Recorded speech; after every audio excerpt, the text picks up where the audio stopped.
Ça a été la grande force un peu de cette résistance. Ça a été les grands-mères, les mères et les grands-mères, formidables. Elles ont été extraordinaires, avec une possibilité de se taire, de se cacher, de ne rien dire. Mais tout ça, mais tout ce genre de trucs, ça n'a rien d'extraordinaire. C'est ce que fait n'importe qui, c'est ce que fait ou ferait n'importe quel patriote décidé à se battre contre les types qui viendraient occuper son pays, quoi. Il n'y a pas de problème.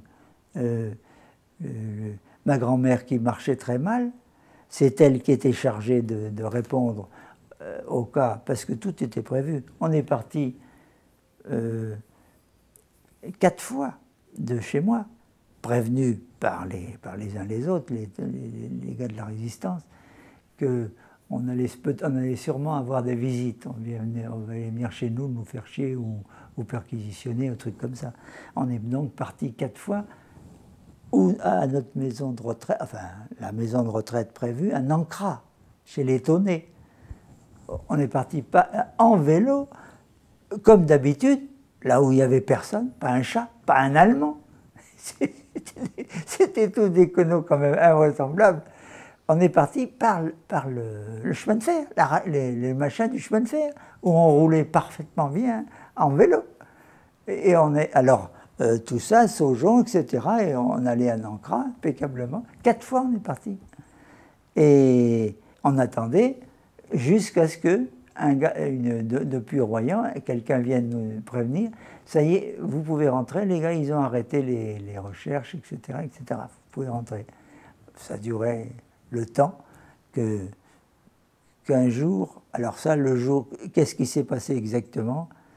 Il y avait eu un Allemand tué, ils ont doublé les patrouilles, et pendant qu'ils ont doublé les patrouilles, le père Vorigo, d'Étole, etc., et mon oncle, tout ça, était en train de repasser en barque la Seine pour rentrer, après avoir donné les papiers à Saintes pour l'état-major, qui pouvait prouver que jamais il aurait dû y avoir de bombardement sur Royan même. C'était de la connerie invraisemblable. Il n'y avait à Royan même que des obstinés qui ne voulaient pas lâcher leur maison pour rien au monde, donc quelques propriétaires, ça faisait quoi, 1000 gars ou 900 gars. Et puis les autres, c'était des officiers allemands qui avaient réquisitionné des maisons et qui étaient là avec leurs putains et les poules. C'est tout. Donc quand ils ont bombardé Royan, c'est mais une monstruosité, mais sans nom, dont on ne peut même pas, même avec tout le temps qui s'est écoulé, se remettre. C'est inouï. Et quand mon oncle a été remis en cabane à Pontaillac, à la Gestapo, la seule chose qu'il a pu faire, c'est parler par la fenêtre à mon cousin Bujard qui était venu autour avec la femme de mon oncle, leur dire dites aux Royanais de s'en aller, Royan sera bombardé. Alors, et mon oncle dit, tu sais, si mon oncle ça s'était regimbé, mais devant la fermeté d'attitude du colonel Adeline et puis bien sûr du grand commandant en chef, il savait que ça serait fait. Et ça a été fait. Voilà. Donc il n'y a pas de problème. Et voilà les petits épisodes, mais avec un mélange fantastique de vie coercitive, d'obligation, d'être obligé d'avoir des cartes de permis de séjour pour vivre au-dessus de 18 ans. Au-dessus de 18 ans, il fallait avoir une carte de séjour. Pour vivre à Royan, dans cette zone qui était déclarée zone interdite. Donc il fallait obligatoirement un papier de séjour, etc. etc. On n'en avait pas. Moi, je débarquais de Bordeaux, du train de Bordeaux. au lieu de m'en aller passer devant l'Allemand qui contrôlait, je rentrais par les quais, hop, je bifurquais et j'allais dans le gars qui était un gars de la résistance avec mon père, qui était le chef de gare, le père Gauffier. Et on allait dans le bureau, et on se retrouvait 4-5, parce qu'il n'y avait pas que moi qui avait besoin de pas sortir sans être vu. Et puis on attendait une demi-heure. Au bout d'une demi-heure, bon, c'est tout ça, on sortait, on s'en allait chez nous. Enfin, c'est ça, mais le mélange d'opérette et de drame qu'il y a eu, c'était constant, constant, constant, constant. Mais c'est inouï tout ce qui a pu se passer. Et sans arrêt. Tout ce qui était gamin comme nous, on vivait, on avait tous des copains qui avaient des villas de parents qui n'étaient pas occupées. Donc c'était les villas dans lesquelles on allait faire les surprises parties. Et il y avait toujours des surprises parties uniquement avec les gars du collège et compagnie. Mais on a vécu tout le temps comme ça, à danser le swing qui était interdit, tout ça, on allait se défouler là-dedans.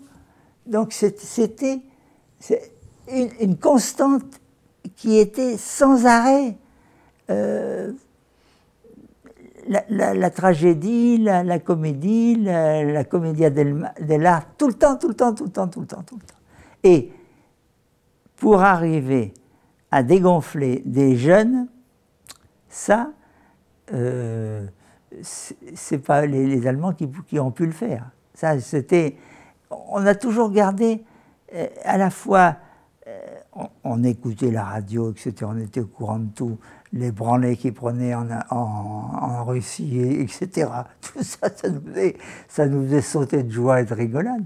Mais c'est ça qui est terrible, c'est que les gens ont pu croire qu'on a vécu. J'ai un de mes copains qui est du Lot, qui est passé avant-hier, et qui a vécu, son père était prof ici, et qui a vécu lui aussi cette période, et qui me rappelait ça. Mais spontanément, c'est pas moi qui lui rappelais, c'est lui qui me disait, tu te rappelles mais c'est formé, c'était inouï ce mélange permanent, permanent, permanent, permanent. Alors, il y avait des gars qui faisaient des choses sérieuses, c'était nos parents. Ceux-là, ils jouaient pas. Ils s'amusaient pas du tout, et eux, ils faisaient des choses beaucoup plus sérieuses et constantes. Voilà. Mais nous, on peut dire qu'on a été préservés dans notre adolescence. Pour ça, quand je vois souvent j'entends parler des gosses qui font des conneries, ou ceci, cela, les ressources qu'ont les jeunes gens, les jeunes de notre pays, c'est extraordinaire. C'est capable de rire de tout, de plaisanter de tout, de tourner tout à la rigolade, de faire des rencontres entre filles et garçons. C'était extraordinaire. Et les rencontres qu'on a faites avec filles et garçons, les copinages qu'on a eus, on a 60 ans ou 65 ans plus tard, on est toujours des vieux copains de toujours. Et on se retrouve avec la même joie et la même spontanéité qu'on a toujours eue, tout le temps, tout le temps. Alors avec des profs, on a le père Rateau qui, cette année, a 99 ans et qui n'a pas pu venir faire son 99e repas le 11 septembre parce qu'il a été atteint, comme toutes les personnes d'âge, de déshydratation, un truc comme ça.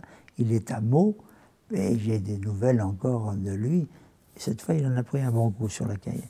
Mais ce type qui était extraordinaire, et c'est ce que je leur ai dit, je leur disais toujours,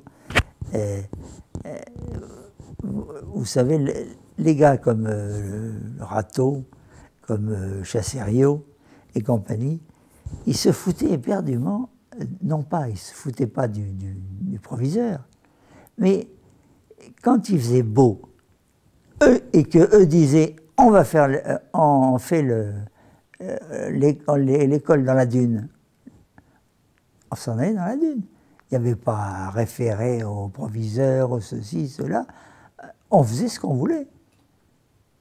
Par contre, je pense qu'un type comme Rateau, comme Petit Louis, comme le plus âgé des Chassériau, le plus jeune, le physicien, n'ont jamais donné 1 heure de colle à qui que ce soit. Ils n'avaient pas besoin. C'était une rigolade. Mais on a vécu une période, sur le plan scolaire, fantastique, absolument fantastique. Il est vrai que c'est quand même des types qui avaient été choisis par le proviseur, enfin on n'appelait pas ça le proviseur, le patron, le principal, qui était Broussin. Eh bien, Broussin avait été choisi pour faire d'un collège municipal en faire un collège qui devienne une possibilité de devenir collège d'État. Donc il avait choisi des profs d'élite, comme le père Rateau, comme les Chassériau, comme ceci, cela, et c'était tous des types extraordinaires. Et ça se concrétisait dans les résultats, dans ceci, dans cela, par la suite. Et tout ça, c'était un tout, un mélange, et ça a amené la guerre, etc., etc. On a été occupé, le collège a été occupé par les cuisiniers allemands pendant 6 mois. Et pendant 6 mois, ils n'ont fait qu'une chose. En bas, ils occupaient tout le bas, tous les sous-sols, toutes les cuisines, et ils détaillaient des saucissons, des ceci, des cela, ils empaquetaient ça dans des machins en osier, et ils envoyaient ça dans leur famille. Ils n'ont fait que ça pendant 6 mois. Et après, ils ont disparu, on ne les a plus vus, ils nous ont laissé les cuisines. À nouveau. Alors à nouveau, c'est Vichy qui est rentré en scène avec leurs fameux biscuits vitaminés, etc., etc.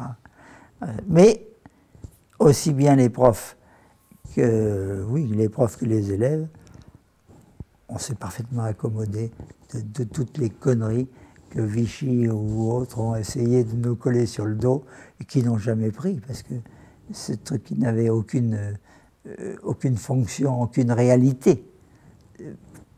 Tout ça s'était écarté d'un geste de Normer de vin